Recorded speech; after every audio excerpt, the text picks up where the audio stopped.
We at Human Rights Watch dispatched a team of researchers to Chad, and so they were able to meet with refugees who had newly arrived from Darfur to share their perspectives and their experiences. And what we heard is harrowing, absolutely harrowing stories and experiences, encounters of people who were driven from their homes, people who saw family members or neighbors be killed in cold blood in front of them, civilians who were not part of the fight, who were chased, including into places of worship.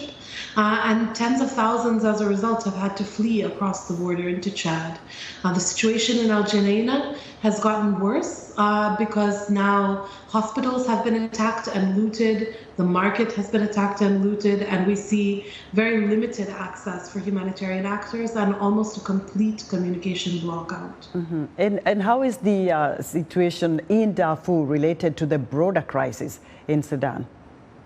Well, as you mentioned, there's a power struggle ongoing between the Sudanese armed forces, the SAF, and the rapid support forces. And what we've seen in Darfur is that these rapid support forces and their allied Arab militias, some of them who have the same campaign as a part of the Janjaweed going back for 2 decades, are now using this as a moment of opportunity to target individuals based on their ethnicity. We've heard reports that Masalit, especially men and boys, those with darker skin, black skin, have been targeted by these militias for attack and for displacement. And that's truly disturbing, because in some ways what's happening with the power struggle has led to a power vacuum.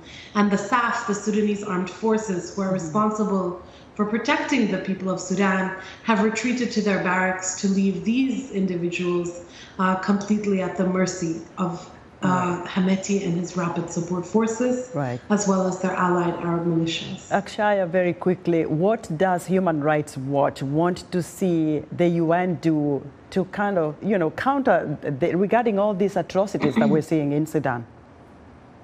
We're focused on 3 things. The first is that the international community needs to meet and condemn these violations and abuses. There are likely war crimes ongoing. There are more serious crimes that could be taking place. And the international community, whether it's the UN Security Council in New York, which is meeting today behind closed doors, or the Human Rights Council in Geneva, must speak to condemn this action. Victims will feel seen by how the international community responds. But speaking is not enough, of course. We are asking for targeted sanctions against perpetrators. We're asking for accountability and justice for the victims. And to the extent possible, a boost to protection mechanisms that the UN might have. We know that Darfur has seen peacekeepers in the past, but you might recall that 2.5 years ago, peacekeepers were completely withdrawn from the region, and that contributes to the power vacuum I mentioned. Akshaya, thank you very much for your insight. Akshaya Kumar is the Director of Crisis Advocacy at Human Rights Watch.